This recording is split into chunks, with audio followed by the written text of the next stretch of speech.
Hi everyone, my name is Pallabi Ghosh. I run this organization I&DF. It was started as more like a passion thing because I came across cases of organ trafficking during COVID in 2020.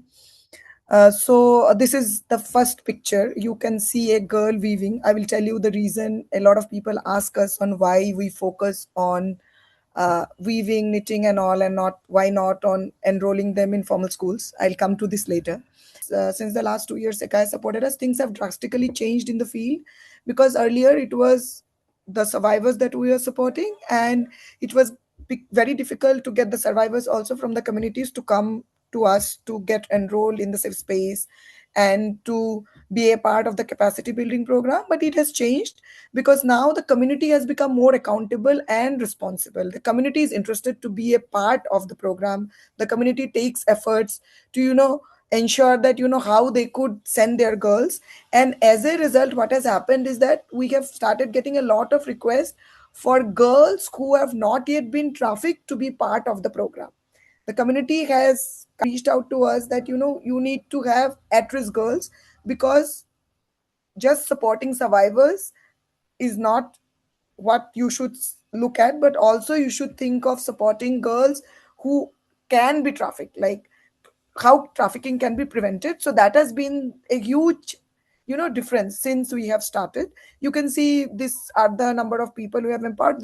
We have a very lean team, we don't have the bandwidth, but we believe that how many people we empower, we should at least be able to create an impact. And when you meet them, you can at least understand it by talking to them, not just by we making annual reports or having pictures. You know about human trafficking, it is one of the $100 billion industries, and India is a source, transit, and destination like across the world. And Northeast is a very big source. We have been asked a lot of times that why don't we have the girls in Delhi or Bombay to train them. This is because of an experience. We cannot have the girls in Delhi, Bombay. One primary reason is because that is the place where they are either sold or they are exploited. So that place they don't want to stay. One.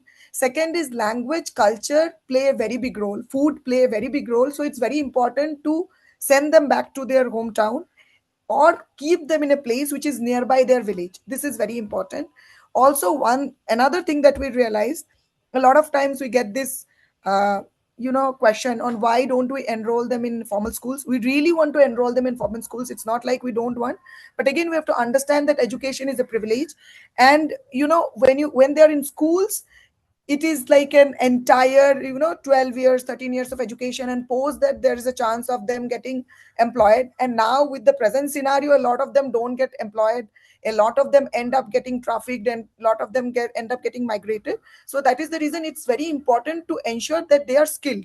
So that is the reason this skill development program plays a very big role in empowering them. So I keep getting these questions a lot of times. A lot of the donors don't want to come to Northeast, though Northeast plays a very important role in the entire demography of the country. But still, one main problem is that Northeast is kind of cut off from the entire mainland India. There is no industries there. There is a very big challenge of natural disasters, due to which a lot of people get migrated. We have had people who are migrated because of a disease they had. We have had people who have migrated because of no clean water. That is one reason, and they ended up getting trafficked. There is a lot of indigenous tribes who have a lot of potential, but they are not able to do anything because again they don't have the marketplace, they don't have the context, they don't have the reference. And biggest challenge that we face is that getting donors attention, the CSR attention, or a company's attention. I have met many donors. I have shared it with Sanjay and Nishita earlier also, that a lot of people are interested in the work we do, but they are like, why don't you introduce technology? Now talking, I don't know how many of you have visited Northeast. The place where we work is very remote. Electricity is a very big problem, along with that internet, and with the hills it is a big challenge. And then natural disasters, of course, the with monsoons coming, it is very difficult to introduce technology. One, even if you introduce technology, how do you ensure that people can access it? That's a problem. And building an app is easy, but ensuring that app is functional. Whether that app can generate revenue is a question, because it is not like other parts of the country. It is in a very remote place. So these are the challenges we have. That is the reason. And numbers, a lot of people ask us, why do you have 10 girls, or why do you have 20 girls, why don't you have more girls? Frankly speaking, we cannot accommodate that many girls. One, because these people come from extreme underdeveloped places. It's very difficult to kind of keep them in that kind of a place. We need to give them utmost attention. Every day there is some issue or the other, and having a bigger number of girls is difficult, because how do you ensure that they will be kept in a proper way, because of the size of the team. Also, because we don't want to be like another place where we just put girls. A lot of people have also asked us, why don't you combine with the government of India? Why don't we work with the government of? It's not like we don't want to work with the government of India. We do want to work with the government of India. But then there is another challenge. That is, when we talk about shelter homes, all kinds of survivors are kept.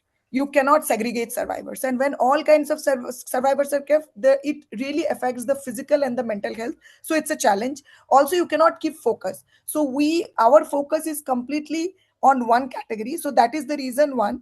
Second, there are different kind of skills that are being taught to them. We just don't teach them skills just to give them a certificate. We ensure that if we teach them skills, once they get the skills, they can generate some kind of revenue. Otherwise it's pointless. So these are some of the reasons why we think that it's important to kind of ensure that they are somewhere nearby their community, because we just don't want to look at their holistic development. We also want to look at the vulnerabilities that the community has. It's very important to address that, because if we just think of empowering one girl and we don't focus on the community, then this whole thing of more and more girls getting trafficked and migrated will continue. These are some of the things that we have mentioned, which is very important to ensure that rehabilitation and empowerment takes place. Because some of the issues, like for example, what North India has issues is not similar to what Northeast has, or West India or South India. There are very region specific issues which is responsible for trafficking and migration. So it's very important to concentrate one on particular area. These are some of the issues that we have mentioned. Not everything, as I said, because disaster is something that is a regular thing. Everybody knows, but it is something that it's out of control, or I don't know how to ensure that it can be solved. But this is some of the things. Of course, we know that poverty, illiteracy, unemployment are one of the are the primary reasons. But apart from that, there are other things also. Discrimination is a very big problem that we have seen. Then there is this marginalization that comes through. There is this we and they. Always there is this we and they, that also creates a lot of problem. Then there is this complete insurgency that we due to which there is lot of armed soldiers. There are a lot of drugs that are responsible. Whether we agree or not, drugs, arms, and prostitution, this entire thing is very closely connected. This is one of our primary projects for which we are seeking support, which is known as Project Sahay, where we have a safe space. We have girls who are trained for a year in different skills that we have. Once they pass out, we do a graduation. We ensure that they are given support, so that they can start either something by their own, or they can get into some work. We do a needs assessment, we do a baseline, we do an end line, and an impact assessment to see how much they have earned since they joined and after they pass the course. Along with that, we also focus on community engagement. It is directly connected with another project of ours, which is Project Suraksha, where we feel that we just don't train the girls, we also ensure that the community is empowered. Why we have a safe space? There's a very specific reason of having a safe space. We tried with skilling centers earlier, but it failed miserably, because uh, the commute was a problem. The conveyance of the girls, they were followed. Then families don't tend to keep the girls, they don't allow the girls to go out every day. So that is the reason organically this whole thing of safe space was developed. That is the reason we have this safe space.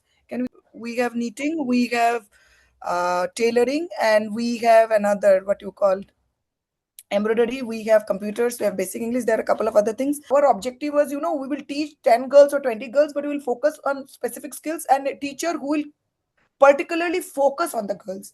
Because the problem is the place where you work. If we teach these girls skills like cake baking, people don't have 2 square meals a day. How do you think who will buy these cakes? We have had survivors in Bengal who learned baking, but they were like, we have learned it, but we don't know whom to sell the products. So it's very important that whatever skills we are teaching, we should first of all do a mapping of that area and understand whether the skills what we have taught them, whether after learning the skills can help them earn some revenue. Like for example, not the thing that we teach in Assam, we cannot teach it in Bengal. We in Bengal we had a different set of skills we were teaching them. Now we are not doing it because we have a lean team. We are teaching them how to grind different kind of spices and sell it in the villages. This is what we were thinking to do in this is what we did in Bengal. Actually it worked, but then because of the lean team, so different places different products we need to do.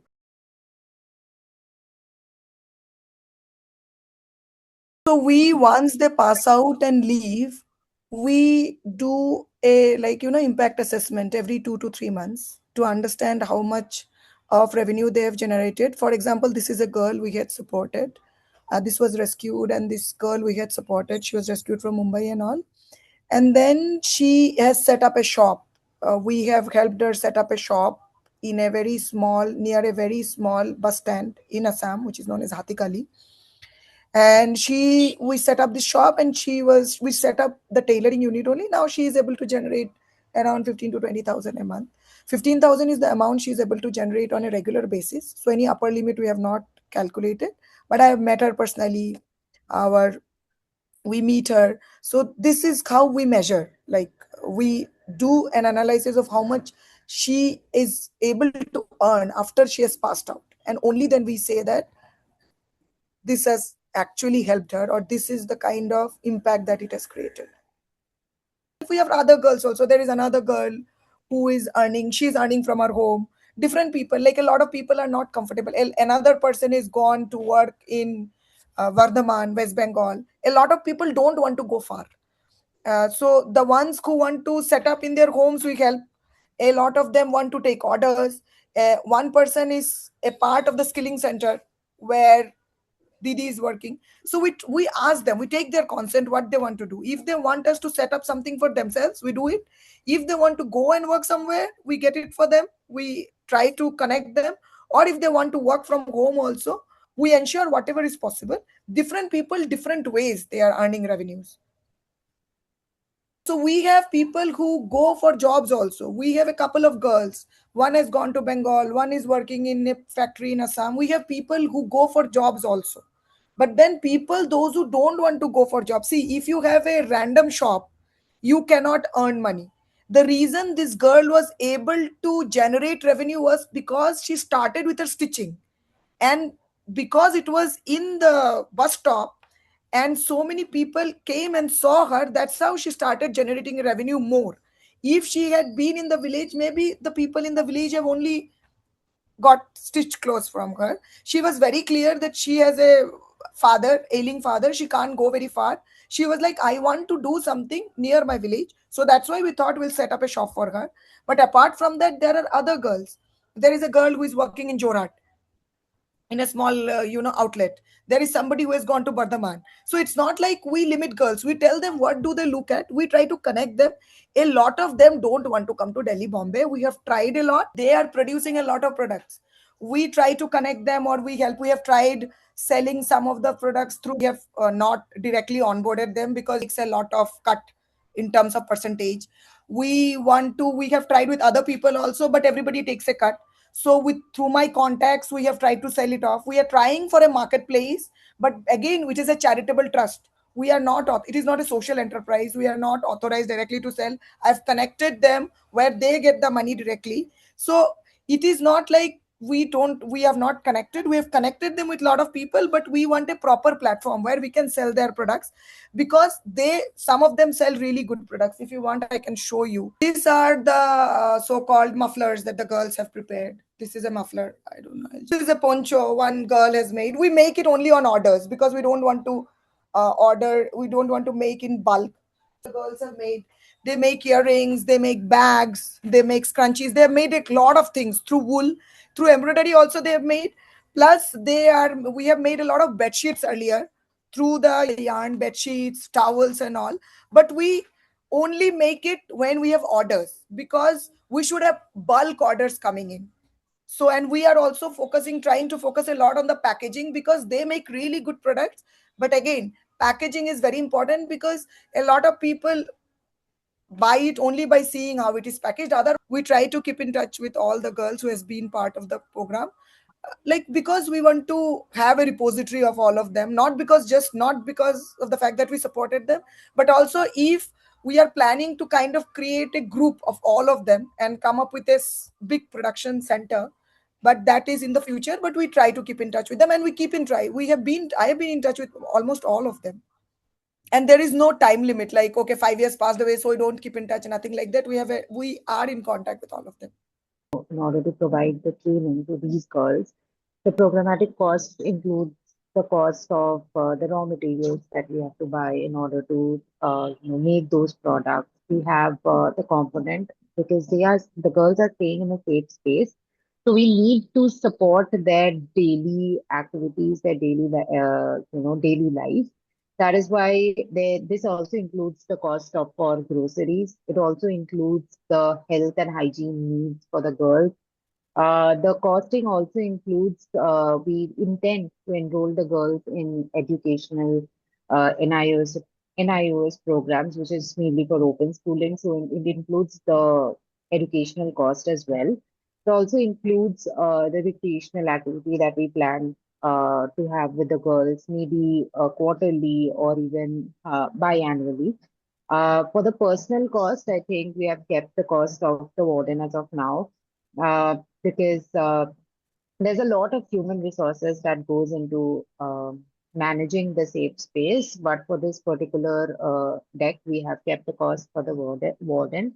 Infrastructure cost mainly includes the repairs, the maintenance. So we have taken a new space where these girls are staying.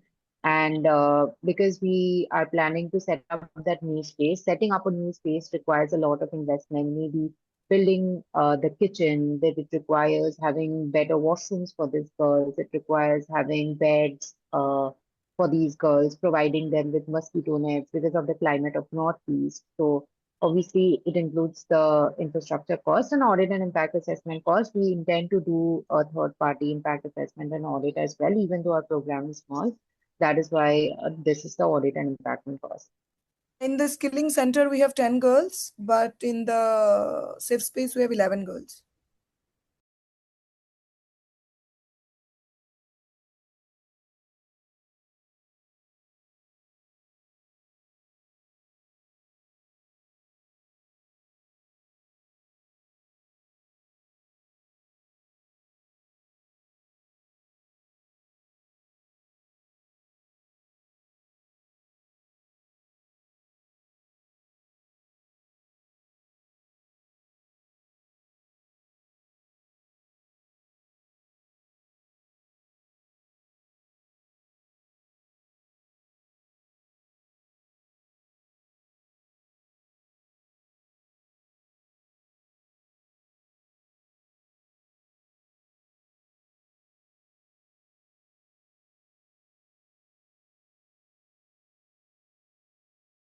Thank you, everyone.